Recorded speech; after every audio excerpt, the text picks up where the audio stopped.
Assalamu alaikum. Welcome to my YouTube channel Knowledge for Students. Students, today we are starting the class number 36, and in today's class we are going to start future perfect continuous tense. So students, class शुरू करने से पहले अगर अभी तक आप लोगों ने मेरे चैनल को सब्सक्राइब नहीं किया तो प्लीज़ सब्सक्राइब के बटन पर क्लिक कर दें। अगर आपको मेरी वीडियोस पसंद आ रही हैं और अगर आप इनसे कुछ सीख रहे हैं तो प्लीज़ लाइक एंड शेयर के बटन पर क्लिक कीजिए। और अगर आपको कोई भी कन्फ्यूजन हो रहा है या कोई इशू हो रहा है तो प्लीज़ आप लोग कमेंट्स बॉक्स में जाके कमेंट्स कर सकते हैं। तो चलें गाइज, स्टार्ट करते हैं हमारी आज की क्लास। स्टूडेंट्स, हम बात करने जा रहे हैं आज फ्यूचर परफेक्ट कंटिन्यूअस की। सो फ्यूचर परफेक्ट कंटिन्यूअस के सेंटेंसेस कौन से सेंटेंसेस होते हैं?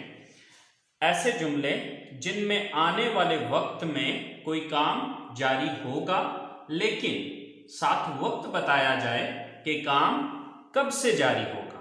यानी कि ऐसे जुमले जिनमें आने वाले वक्त में कोई काम हो रहा होगा, कोई काम हो रहा होगा यानी कि वो काम खत्म नहीं हुआ होगा, यानी कि जिस वक्त के बारे में हम बात कर रहे होंगे उस वक्त वो काम जारी होगा या हो रहा होगा, खत्म नहीं हुआ होगा, लेकिन साथ वक्त बताया जाएगा कि काम कब से जारी होगा। ओके, सो उर्दू जुमलों के आखिर में रहा होगा, रही होगी और रहे होंगे वगैरह आता है। राइट? अच्छा, याद रखिएगा, रहा होगा, रही होगी और रहे होंगे फ्यूचर कंटिन्यूअस के अंदर भी आ रहा होता है। ठीक है, लेकिन वहां पर ये होता है कि टाइम मेंशन नहीं होता कि काम कब से जारी होगा। फ्यूचर परफेक्ट कंटिन्यूअस और फ्यूचर कंटिन्यूअस के अंदर फर्क सिर्फ और सिर्फ इतना है कि फ्यूचर कंटिन्यूअस के अंदर वक्त का जिक्र नहीं होता, लेकिन फ्यूचर परफेक्ट कंटिन्यूअस के अंदर वक्त बताया जाता है कि काम कब से जारी होगा। लेकिन ये चीज याद रखिएगा कि वक्त के साथ लफ्ज से आ रहा होगा, ये बात आपने जहन में रखनी है। ठीक है, वक्त के साथ लफ्ज से लाजमी आ रहा होगा इसमें। ठीक है, तो ये हमारे फ्यूचर परफेक्ट कंटिन्यूअस के सेंटेंसेस होंगे। अच्छा, अब इसकी स्ट्रक्चर क्या होगी? First of all subject, then will और शैल, इन दोनों में से कोई एक चूज करना है। अब आपको पता है कि किसके साथ शैल आता है, किसके साथ विल आता है, तो आपको पता है कि आई और वी के साथ हम शैल यूज करते हैं और बाकी सबके साथ विल आता है। Then have been, then first form with ING, then object, then since और फॉर, इन दोनों में से कोई एक चूज करना होता है। तो अब वो भी डिटेल से मैंने पिछले क्लास के अंदर मैंने प्रेजेंट परफेक्ट कंटिन्यूअस के अंदर ये मैंने डिटेल से बताया था कि वो कहां पर यूज होगा। ठीक है, सिंस कहां पर आता है और कहां पर फॉर आता है, तो उसके बाद फिर टाइम का जिक्र आएगा। ठीक है, अच्छा, अब तीन सेंटेंसेस मैंने लिखे हैं। जैसे कि हमारे पास सबसे पहला जो सेंटेंस है वो है माली सुबह से पौधों को पानी दे रहा होगा। माली सुबह से पौधों को पानी दे रहा होगा। So first of all we have to look at the subject. सबसे पहले हमने ये देखना है कि इस सेंटेंस के अंदर सब्जेक्ट कौन है, काम करने वाला कौन है। तो काम करने वाला कौन है यहाँ पे? माली। तो माली को इंग्लिश में कहते हैं गार्डनर, द गार्डनर। अच्छा, यहां पर याद रखना, इस दा में आपने कंफ्यूज नहीं होना। इंशाल्लाह दा की मैं डिटेल्ड वीडियो बनाऊंगा। ठीक है, लेकिन जब पार्ट्स ऑफ स्पीच को पढ़ेंगे तो वहां पर इसकी मैं इंशाल्लाह डिटेल्ड वीडियो बनाऊंगा। तो अभी फिल वक्त आपने दा में कंफ्यूज नहीं होना। अगर आप ना भी लगाएं तो कोई मसला नहीं है, चल जाएगा। द गार्डनर, देन अब गार्डनर के साथ विल आएगा, then have been, the gardener will have been, then first form with ING. तो अब यहां पर काम कौन सा करना है? पानी देना। तो पानी देना की इंग्लिश होती है वाटर। ठीक है, तो इसके साथ आईएनजी लगेगा तो वॉचिंग हो जाएगा। The gardener will have been watching, the gardener will have been watching. लेकिन किस चीज को दे रहा होगा? पानी किस चीज को दे रहा होगा? ऑब्जेक्ट क्या है यहाँ पे? पौधों को। सो पौधों की इंग्लिश होती है plants. Watching the plants. The gardener will have been watching the plants. उसके बाद हमने ये डिसाइड करना है कि सिंस लगाना है या फॉर। तो अब देख लेना कि टाइम का नाम है या टाइम की तादाद है। तो वक्त का यहां पर नाम आ रहा है सुबह, सो यहां पर अब सिंस लगाना पड़ेगा। So the gardener will have been watching the plants, watering the plants since morning. So the gardener will have been watching the plants since morning. के जो गार्डनर है वो सुबह से पौधों को पानी दे रहा होगा। हमारे पास नेक्स्ट सेंटेंस है, धोबी 2 घंटों से कपड़े धो रहा होगा। सो सब्जेक्ट कौन है यहां पर? धोबी। तो धोबी की इंग्लिश है washerman. So the washer man, the washerman. Then will या शैल, तो यहां पर विल आएगा, विल हैव, यानी कि फिर नेक्स्ट ये आएगा, will have been. Then verb first form with ING, तो वर्ब क्या है यहां पर? कपड़े धोना। तो धोना की इंग्लिश है वॉश, तो ये आईएनजी में वॉशिंग आ जाएगा। So the washerman will have been washing, क्या धो रहा होगा? The clothes. The washerman will have been washing the clothes. अब ऑब्जेक्ट के बाद सिंस या फॉर, तो आप यहां पर देखना है कि टाइम की तादाद है या टाइम का नाम है। तो यहां पर 2 घंटे से टाइम की तादाद है, तो यहां पर फॉर आएगा, फॉर। तो नेक्स्ट क्या है? टाइम 2 घंटे से 2 hours. So the washerman will have been washing the clothes for 2 hours. कि वॉशरमैन या धोबी जो है वो 2 घंटों से कपड़े धो रहा होगा। लास्ट सेंटेंस है हमारे पास कि वो 5 बजे से सबक याद कर रही होगी। सो हमारे पास सबसे पहले सब्जेक्ट कौन है? वो, यानी कि वो एक लड़की है। तो वो एक लड़की की क्या है इंग्लिश? शी। शी के बाद विल या shall? Will.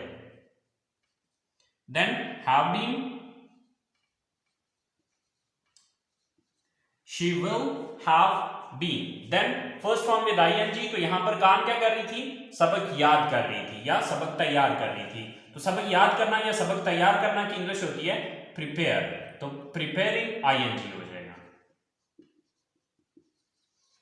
So she will have been preparing, क्या याद कर रही थी? सबक, her lesson. So she will have been preparing her lesson. अब ऑब्जेक्ट के बाद हमने सिंस या फॉर में से चूज करना है, तो देखना है वक्त का नाम है या वक्त की तादाद है। तो यहां 5 बजे से वक्त का नाम है, तो यहां पर सिंस आएगा, since. She will have been preparing her lesson since 5 o'clock. So she will have been preparing her lesson since 5 o'clock. कि वो 5 बजे से अपना लेसन या अपना सबक तैयार कर रही होगी। सो स्टूडेंट्स, ये है हमारे फ्यूचर परफेक्ट कंटिन्यूअस के sentences.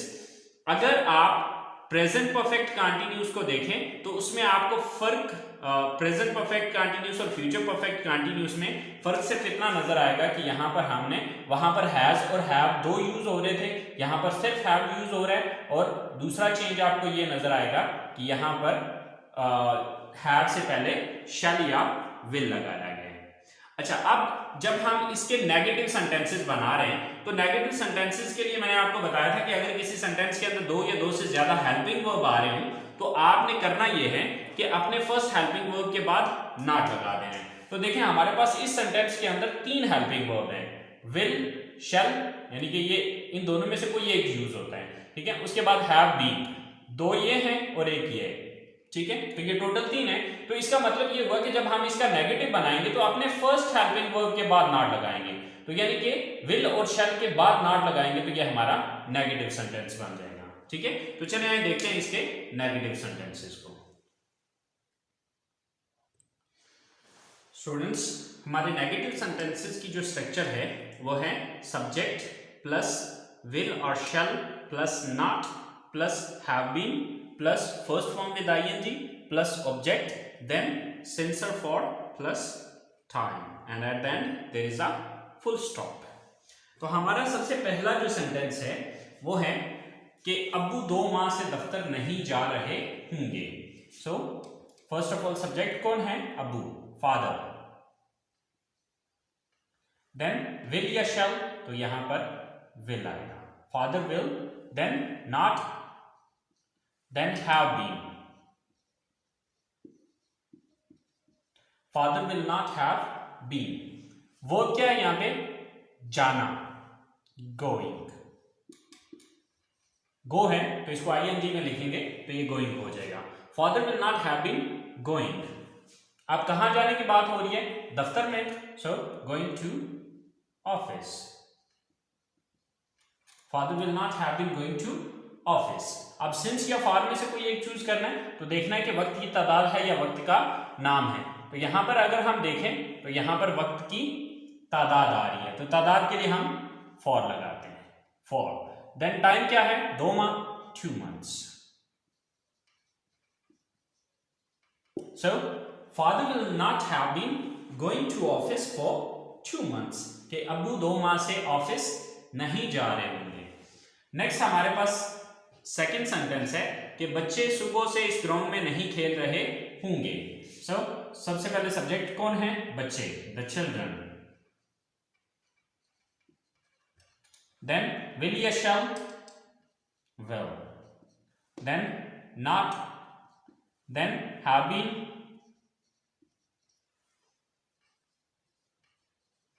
Children will not have been। Then verb क्या यहां पर? खेलना। खेलना की इंग्लिश क्या है? Playing। The children will not have been playing। क्या नहीं खेल रहे होंगे?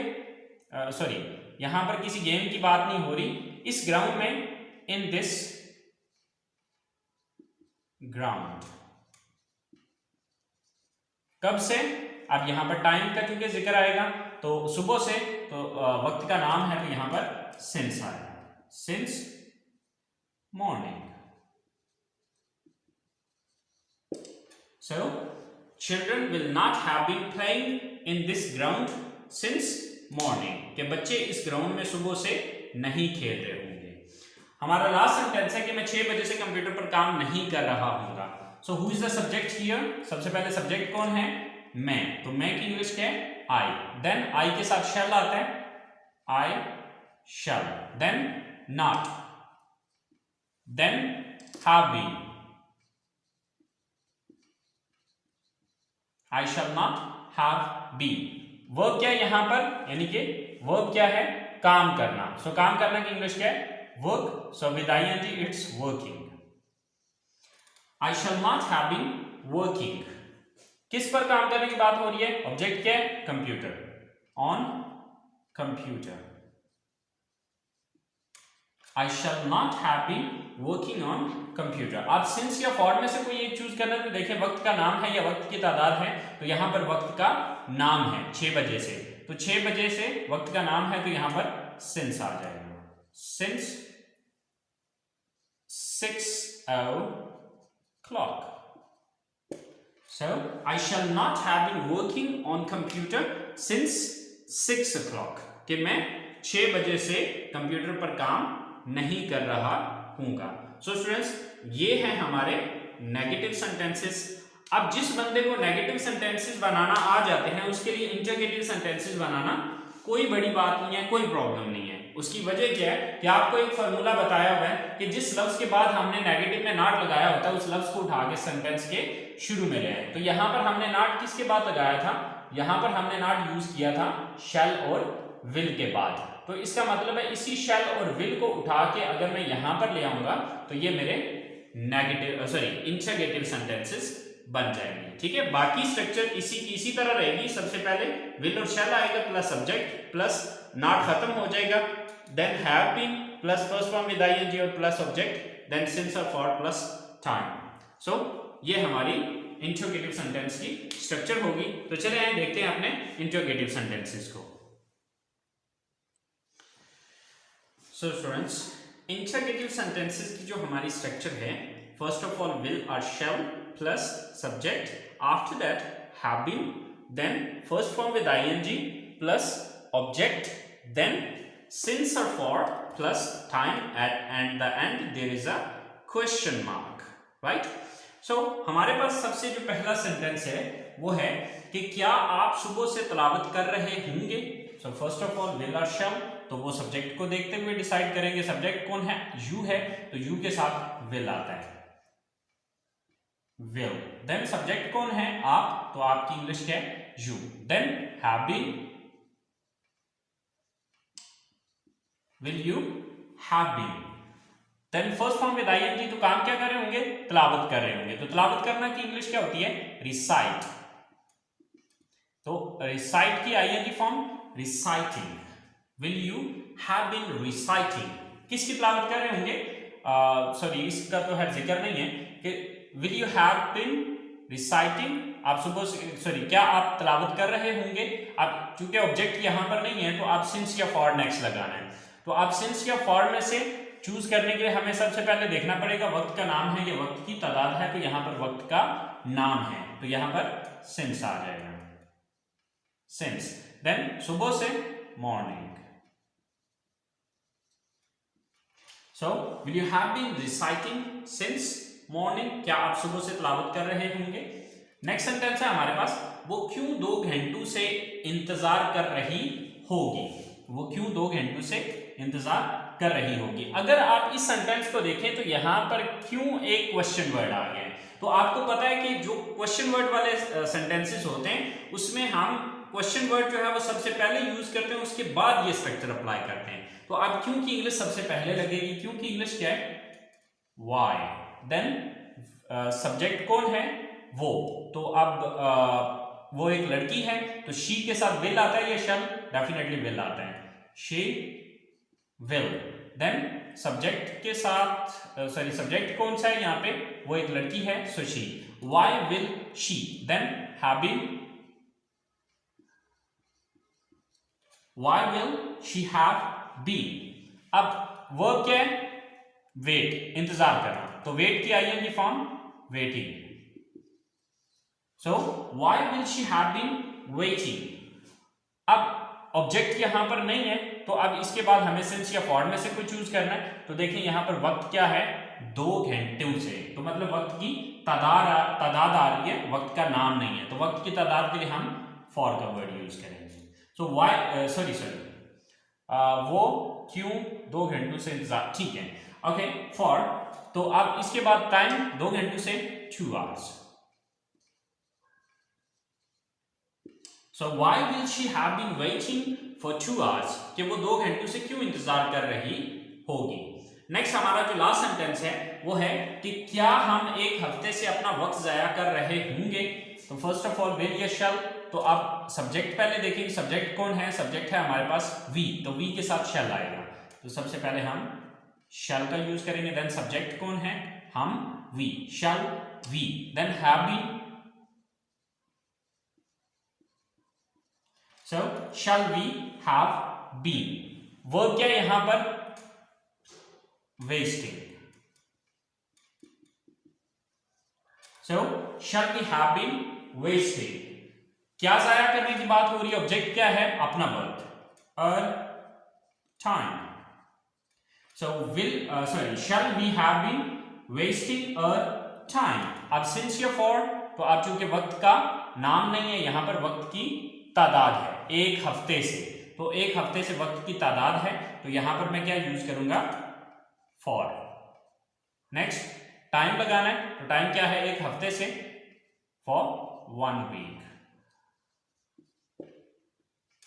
So shall we have been wasting our time for 1 week? क्या हम 1 हफ्ते से अपना वक्त जाया कर रहे होंगे। So students, ये हमारे फ्यूचर परफेक्ट कंटिन्यूअस के इंटरोगेटिव सेंटेंसेस हैं। आई होप सो आपको पॉजिटिव, नेगेटिव और इंटरोगेटिव सेंटेंसेस की समझ आ गई होगी। अगर फिर भी आपको कोई कंफ्यूजन है, कोई मसला है, कोई चीज़ जो समझ नहीं आई है तो आप लोग कमेंट्स में जाके कमेंट्स कीजिए, मैं इंशाल्लाह आपके कमेंट्स का जवाब दे दूंगा, ठीक है। और अगली क्लास तक के लिए अब मुझे इजाजत दीजिए, दुआओं में याद रखिएगा। इंशाल्लाह जिंदगी रही तो अगली क्लास के साथ मुलाकात होगी। अल्लाह हाफिज।